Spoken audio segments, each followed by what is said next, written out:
So what happens to all this stuff that not even thrift stores can sell? It ends up in a place called the outlet bins. But sometimes you can find treasure in that trash, or a diamond amongst the filth. Each episode, we dive into the bins to find the strange, the crazy, or the interesting in an attempt to discover if it was truly worthy of being rescued from the bins. Hey, have you seen Mark since we've gotten here? I haven't seen Mark today. It's weird. We did all this setup and all of a sudden he was gone. Lightning strikes thousands of people each year. I want to be next.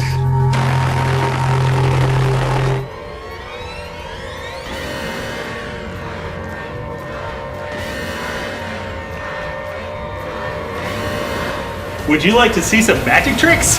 Oh my god. I would like to see anything else than what I'm seeing right now, so yes. Are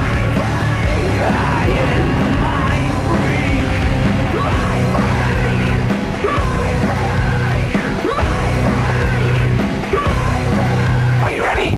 All right. Well, we have a couple great things that we found at the bins. Here's a few cards, and here is a piece of clear plastic inside of another frame. Just make sure that all of this is real and solid plastic.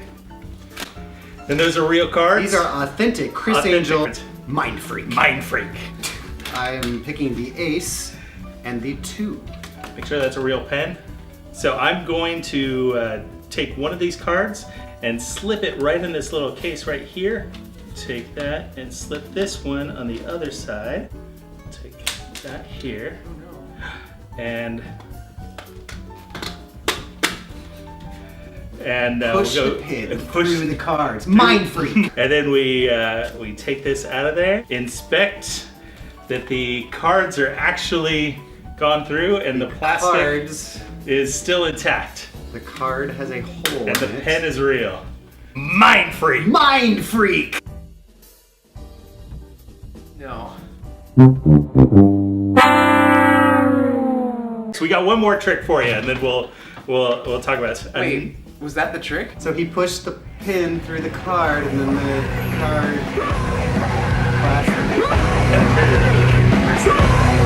I thought he was gonna make the cards whole again. And what the best part of that is, that requires you to buy more Chris Angel Mind Freak cards because they legitimately just have holes in them now. Microtransactions. So do we get to know how any of this is done? How Mark transformed into... Chris Angel? Does this costume come with the magic kit? Every part of this costume, with the exception of the hat, so the glasses, the hair, and the vest, all came from the bins. So one of North Portland. the standard techniques of a magician is the art of distraction. So Done. Mind Freak. Are you ready? Well, now, as you know, we like to decide after we pick something out of the bins. Did we rescue something good? Should we keep it? Should we get rid of it? Or should we destroy this? Kill it. Make it disappear. Oh, I've got an idea. See this card? Real pen. Mind Freak! Mind Freak! Mind Freak.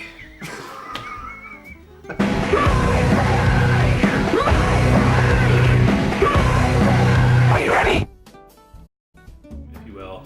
And I walked into the back room, and you would have thought that I was a terrorist. No! They yelled at me and like, get out! And apparently that's a thing. Hey, Brian. Hey guys. Where were you at? I just came from the bins. Yay! That's what we were just talking about. We love the bins. I love the bins. It wasn't a very good day at the bins though. Oh. But you know what they say? A bad day at the bins is better than a good day at work. I guess. If you like herpes. So I just stuck my hands in the bins, of course wearing my protective gloves. Don't touch me. And I just grabbed the first items that I could feel and just shoved them into my shopping bag. And now I brought it to share. lightsaber. Ooh. Yes. Oh, nice! Lightsaber barbecue tongs.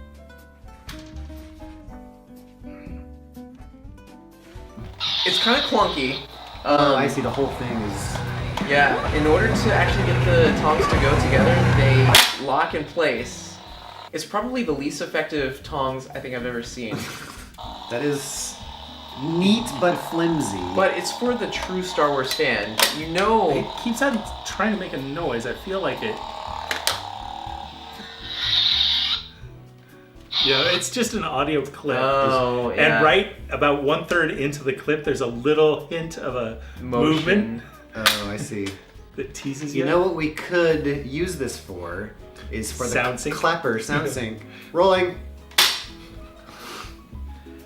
Are there any terrible Star Wars puns we could that make was just the. about what kind of thing that they would be making on the grill in Star Wars with this? Bantha burgers? I was Really? thinking Bantha something. Isn't Grillo a character? Greedo. Greedo. Grillo. What's Grillo? Grillo is nothing except now my favorite Star Wars character that never existed. He's Grillo's alright. Revenge. Grillo's Revenge.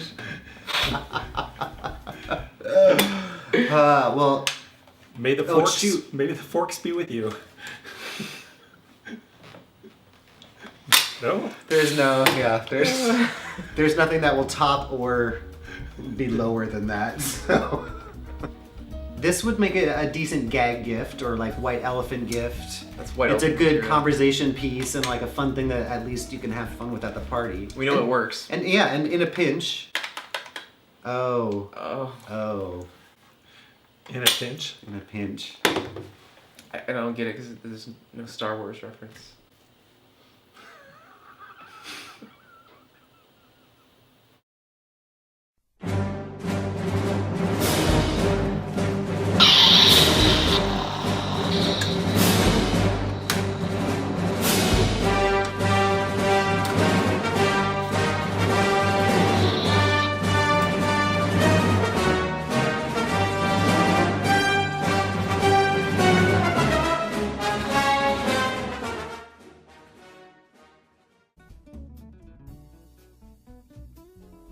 Well, you guys, the bins is not just a place of idle fun. It is also a place of hope, as I found out in Shattered If Your Kid's on Drugs, or Shattered If Your Kid's on Drugs. Shattered if your kids is on... Hey, do you guys want to watch this?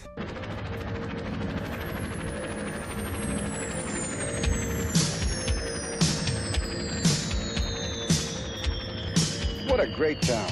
Beautiful, prosperous. Yeah, seems like an ideal place to raise a family, doesn't it? So I found Shattered If Your Kid's on Drugs, which... Is that all one word? It is all... it is the most bizarre titling. If your kids are on drugs, you are shattered? I think this is for parents. You know, you're at a hospital and they've got a little mini library of resources for parents for like, "Well, I don't know what to do." And who is here to help you more Special than appearance. Burt Reynolds and Judd Nelson, it says special appearance, and I think that is meant to say special court-ordered appearance, I think they're in 4 scenes total. and adjunct to the movie. Judd, I keep wanting to call him Judd Hirsch. Judd Nelson, I keep on wanting to say Judd Apatow. Judd Apatow. There's a lot of famous Judds. Burt Judge Reynolds. Reinhold. But as you said, as we were watching it, they're omniscient third person. They're observers to what is going on. They pull you right out of the story. And they're shown walking in a field and sitting in a tree. And sitting by the campfire whittling a stick. Whittling a stick was one of them. Judd Nelson was playing with a ball in one of them. It's like they set up the scene and then they're like, well, we can't just film them talking. They have to be doing something. Whittle this stick. They're sitting in a tree and by a fence and in the forest. I would say it was phoning it in, but I think literally they were reading it off the cue cards for the first time in one take, and then that's what they had to go to. It's called denial. You know, like that could never happen to my kids. They better get the blinders off before it's too late. And so they are kind of commenting on suburbia and the hidden drug use of actually both kids and parents. Because everyone in this Everyone world is on the drugs. is on-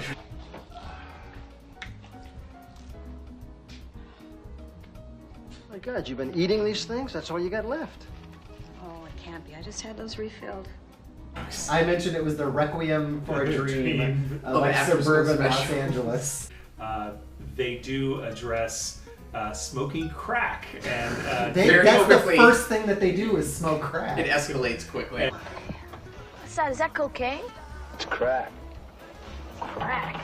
That stuff's addicting, isn't it? No, it's a little more expensive than pot, but you get what you pay for. Coke you can smoke. Yeah. and doing lines of cocaine, and the parents are drinking and smoking, and that And gets doing addressed. Xanax and Valium, Yeah. and they showed two families, and Well, at one point, the two families, the two moms and dads, one of them barges into the other house and they get in a big fight about it. It's your trashy kid's fault. No, it's your garbage child's fault. And they get in a huge fight. Yeah. And I think the girl looks like the oldest girl on Step by Step, who is also the girl on My Two Dads.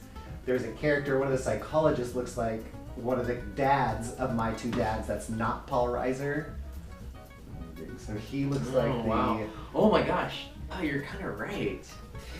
So we cut back and end with a wrap-up segment with Judd and Bert, and Judd says, "Hey, you want to go get a drink?" How about a drink? Sure. Come on. I'll buy you a soda. Freeze frame on Burt Reynolds where we all spontaneously burst into applause. As far as the other actors in this, Dermot Mulrooney is in this, and he plays... one of the circle of friends, and He's a dirtbag. He's a dirtbag. You saw the pilot from Airplane 2. Oh, yeah. So we were one of the therapists. All of a sudden, he is one of the pilots in Airplane 2, which I watched constantly when I was a kid. And which you recognized instantly. Instantly. There's something about his mouth. It's like a smaller...